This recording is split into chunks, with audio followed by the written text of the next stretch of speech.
I just, I don't understand. I'm not good enough. Why don't I love myself Why more? can't I get these things Just right? time and time again, I just fail. I'm and I so fail. exhausted. It's really I'm overwhelming. nobody People don't notice me, on my side. and I don't make a I difference. don't feel worthy. I'm just not going to amount to anything.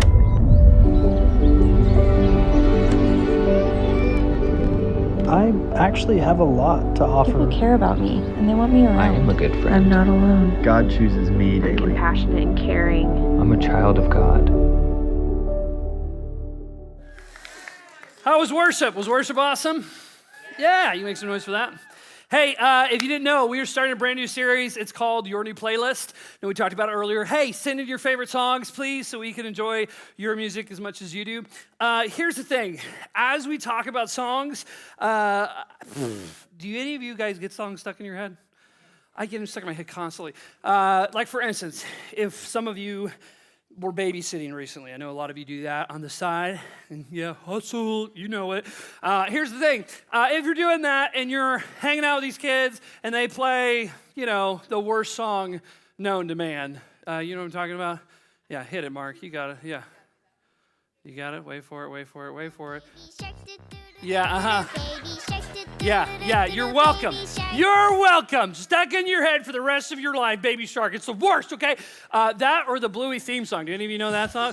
Ba-da-da-da-da-da-da. How about this song? This is a good song.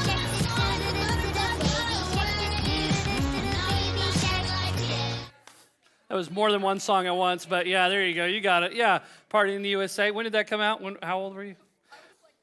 Yeah, childhood, man. Nostalgia, full nostalgia. That's awesome. Okay, how about like middle school, maybe upper elementary for some of you guys? Anybody, this song gets stuck in your head? The old town road I'm gonna ride till I can't no more.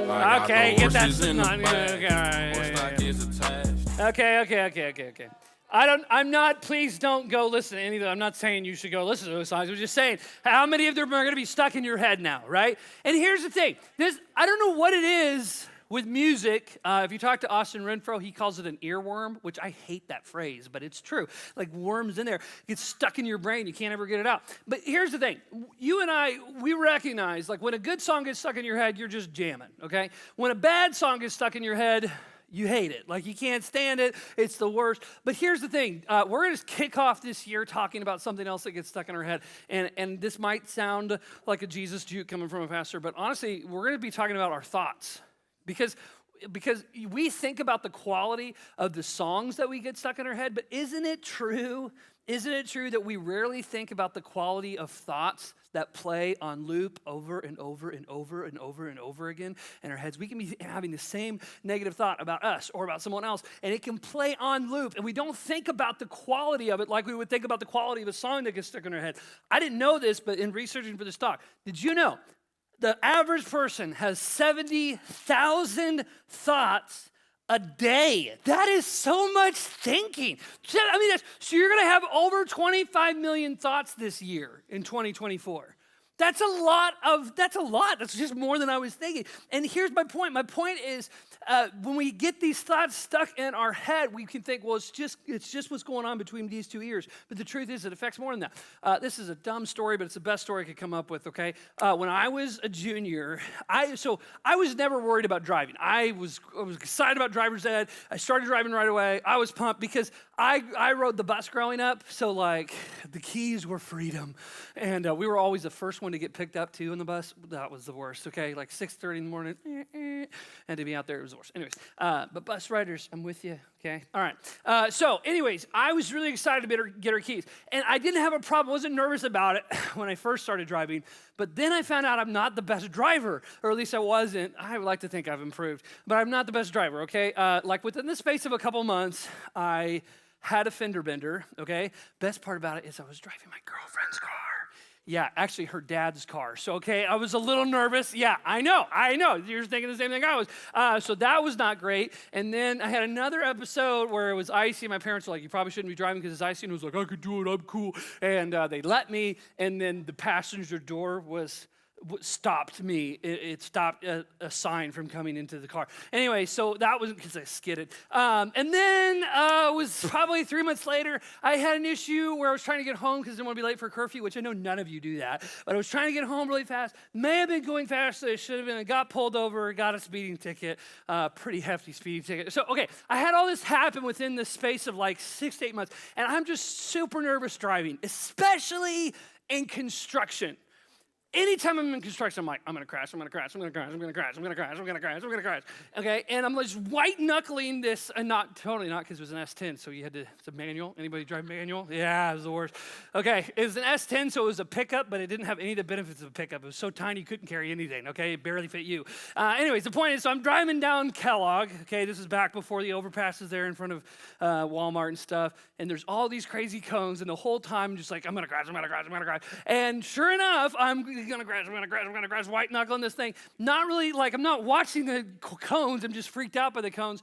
And I drive, like, part of me says, you should curve there, but I'm like, no, that's not right, you gotta go straight. So I go straight, and it's what it sounds like. It sort of sounded like I was driving over, I don't know, people, okay? But I wasn't. I promise. Okay, so I get to the other side of it, and it's just, I'm like, oh, I've got a flat tire, now I'm gonna definitely be late for curfew. So I pull over, because I've changed a flat before. That was another incident I mentioned before. So I was like, okay, I can do this. And so I get out to change the tire, and I realize that all 4 of my tires were, all of them were flat. I had run over like rebar or something. It just destroyed all the tires. So I was very late for the curfew, and I brought a tow truck. It was the worst, okay? But my point is this. I had one track playing in my mind, and it ended up happening. And my point is this. Do you ever have thoughts that invade your brain, and it sort of feels like they're crashing apart? You never invited that thought into your head. It just came there, right? You're trying to go to sleep, and now you can't go to sleep because you're thinking about that argument that you had with your friend. You know what I'm talking about? And it was like a month ago, but you're replaying it like, what if I would have said this, or what if I would have said that, or why didn't I say this? This would have really shown them. That would have told them. Or, okay, maybe for you it's not that. Maybe it's like you're getting so nervous about tryouts for this sport or that sport that you end up talking yourself out of even going to the tryout. You say, forget it, I'm not gonna go out for the play, I'm not gonna go out for that because I just can't. I can't, I'm too in my head about it, right? Or, college. Gosh, college is such a pressure point for high schoolers. I remember there's being so much pressure about, what are you doing after high school? What are you doing after high school? I don't know, I'm not gonna be in high school anymore. I'm really excited about that part. But everybody would always ask me, and you're so stressed about that you find your grades like slipping in the area in your class junior now because you're worried about what classes you're gonna take later. Like, if any of you've ever done that, it's overthinking. And guys, I gotta tell you, when we knew we were doing this series, like, I'm the poster child for this, so I was really nervous about talking about it, and for 2 reasons. One, because I stink at this, okay? I really do. But also, because there's an area of this our culture has kind of caught onto it. It's like, hey, we can control our destinies by how we think, and I'm gonna manifest this by thinking about it really hard. We're not talking about that stuff, okay? That's kind of nonsense, okay? But we are talking about the things between your ears. What you think about, what you spend your time thinking about does impact how you live. I believe that, and guys, here's the thing. This is one of those series where I hope it's a benefit to everyone because everybody could benefit from this. Even if you say, I don't know that I believe in God. I don't know that I believe in the Bible. Okay, you could still benefit from the truth of this, and that truth comes from God. But if you're a follower of Jesus in the room, what you should know is this is something that actually we're told that we should be working on, and that comes with being saved, being a part of God's family. Romans 12:2, it says this about thoughts. If you've ever think, what I think about doesn't matter, this will totally change your mind. Listen to this. Paul says, don't copy the behaviors and customs of this world, but let God transform you into a new person. And then watch this. By changing the way you think. God's method of transformation is I need to change how you think. So how we think definitely matters. How we think shapes who we become. Whether you believe it or not, how you and I think, what goes on between these two ears, what goes on behind those eyes, how we think shapes who we become. It just does. And here's the thing. What we're talking about in this series is noticing what we're thinking, and then changing that. And this is where the roads diverge, because you can choose to try to change your thoughts on your own. That's okay. You can do that. Go read every self-help book you can. Or you can come to God and you can say, God, I need you to help me change my thinking. See, that's my thing. If you're a follower, if you're not a believer, you don't believe in God, you can still get a lot of benefit out of this. Why? Because it's God's truth. It's God's principles that he spins into the universe. So I think you'll benefit from it. But let me just tell you, I would much rather have God's help changing my thoughts than to try to do it on my own. And so what we're talking about this series is all about that. I want to go to Matthew. This is Jesus talking. This would be what I would call the core of our message here. Jesus is talking. Really, if you want to go and read several of the chapters in Matthew, because it's the Sermon on the Mount. It's Jesus' most famous sermon, okay? And he talks about living the life that we're called to live, to be the salt and the light of the earth, okay? A lot of these verses, if you've grown up at New Spring, you've probably heard me or someone speak on those verses. But in Matthew chapter 6, verse 34, Jesus says this. He says, so don't worry. Man, I got to tell you, I feel bad even preaching on this message because I'm so bad about this. So don't worry about tomorrow. For tomorrow will bring its own worries. Today's trouble is enough for today.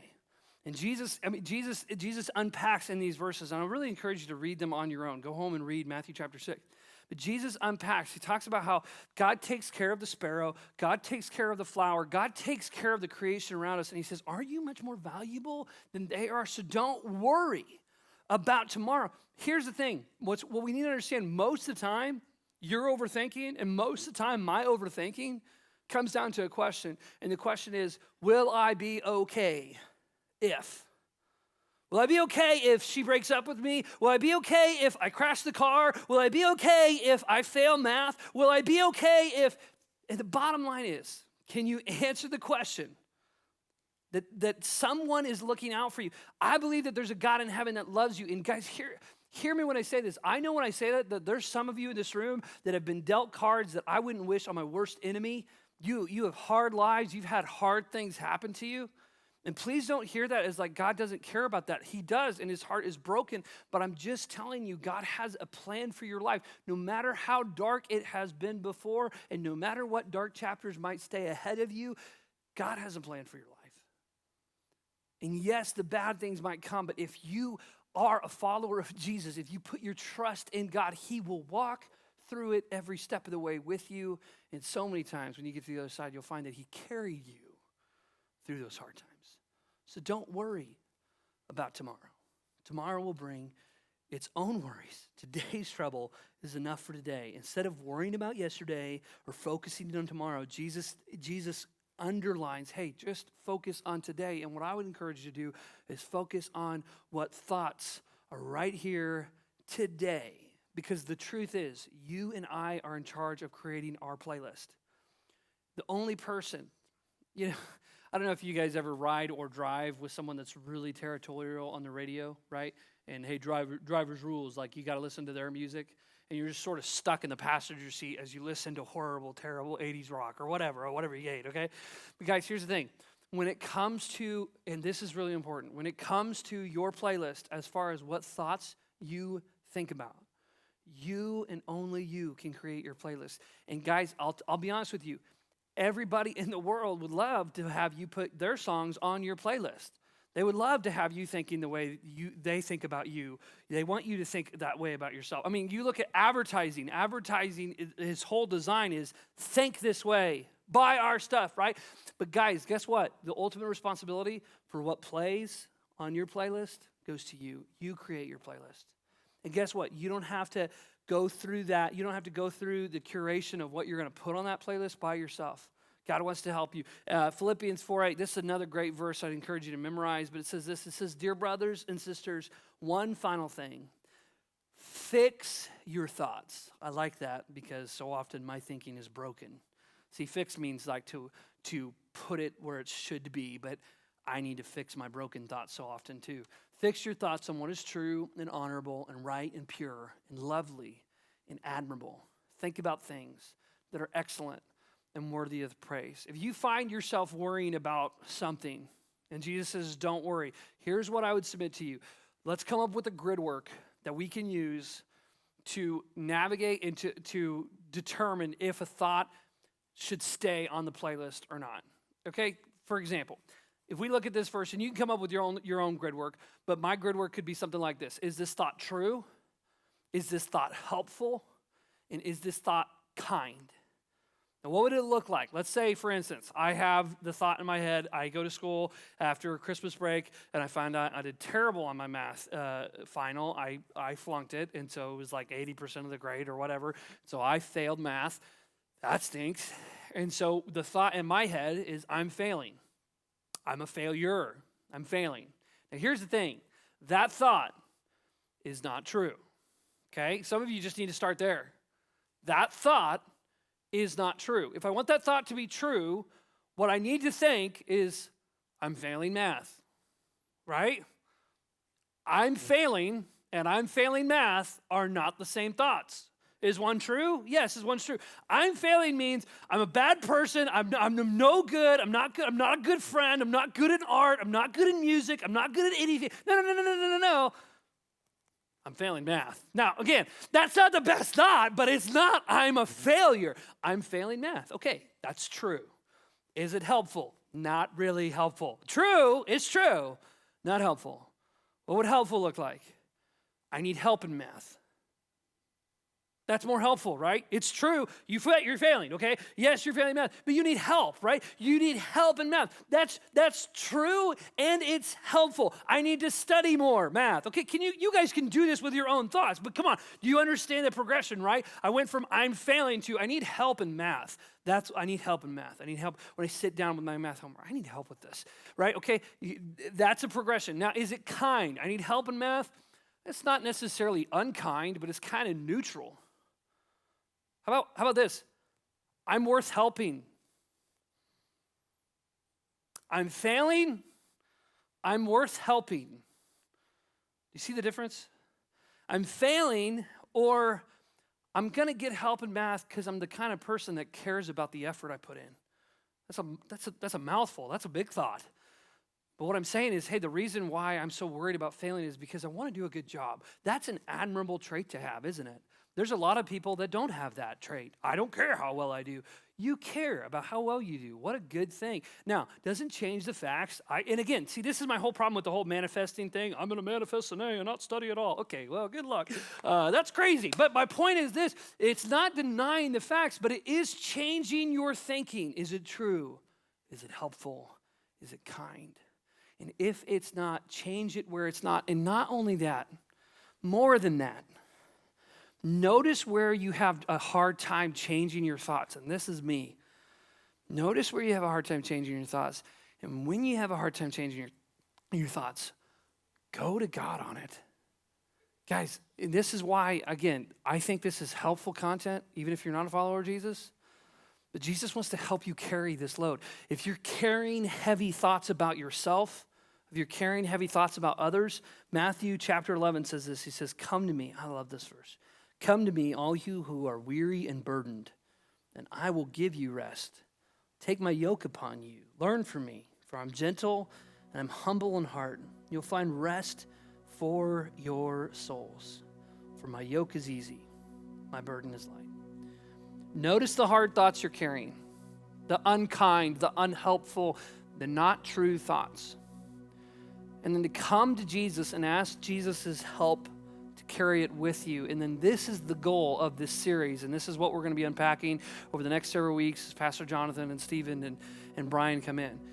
As they come in, we're going to talk about how we can not only notice it and ask Jesus to help us carry it, but to replace the old playlist with a better one. Replace our old playlist with a playlist that is true, with a playlist that is helpful, with a playlist that is kind. One of the great books that I encourage you to read just on your own if you want to during this series is Psalms. We talked about songs at the beginning. We get songs stuck in our head all the time that talk about parties in the USA and baby sharks. What if we got God's songs stuck in our head? The theme verse for this series, and we talk about this every time we talk about a series, there's a theme verse. You can memorize it. I encourage you to memorize it.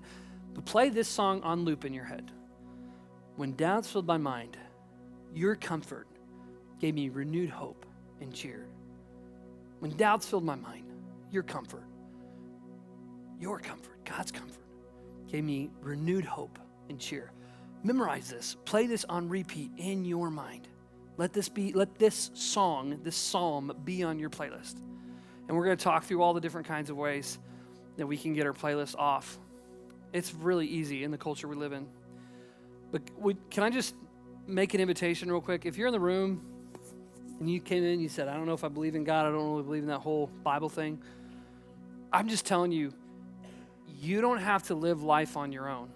The message of the gospel is one where Jesus was willing to live the life you couldn't. He lived the perfect life you never could, and he laid it down on a cross so that you and I could be forgiven of our sins, that we could be made new, so that God could change our old way of thinking and being. That's the message of the gospel. You don't have to earn it. Jesus lived the perfect life we couldn't. Put it on a cross for you and for me. Then he rose from the dead. And if you've never accepted the invitation to be a part of God's family, I'm just telling you, you can try to change your thoughts on your own. Man, heaven knows there are thousands of self-help books out there that'll tell you can. But you don't have to. The God of heaven wants to help you. And if you're willing, all it takes is reaching out to him. So would you guys bow your heads and close your eyes? If you're in the room tonight and you've never accepted Christ as your Savior, would you just consider praying this simple prayer after me? There's nothing magic about the words I'm going to say. It's just crying out to God that you want to be a part of his family. And today you can know that he wants to help you with it. I'm going to pray this really slow, and if you've never accepted Christ as your Savior, you can repeat it after me and know that today that he is making you a new person. He's going to change the way that you think. Dear God, I know that I'm a sinner, and I'm not perfect, but I believe Jesus lived the perfect life I couldn't and laid it on a cross. I believe he rose again. I want to be a part of your family. Thank you for saving me. If you prayed that prayer tonight, you can know that today you begin a relationship with Jesus. Still in a moment of prayer, let me just pray for everyone else. Father, I know there's a lot of students in this room, and you know every one of their stories. I don't. I wish I did, but you know every story. And you know there's some really hardships that they're carrying, some really dangerous thoughts they're thinking about themselves, some really damaging thoughts they're thinking about themselves or about others. Father, I pray that your Holy Spirit would help them to begin changing those thoughts. Lord, help us to control our playlist. Help us to change our playlist. And Lord, when we're burdened with our playlist, help us to bring it to you. Pray this in Jesus' precious name. Amen.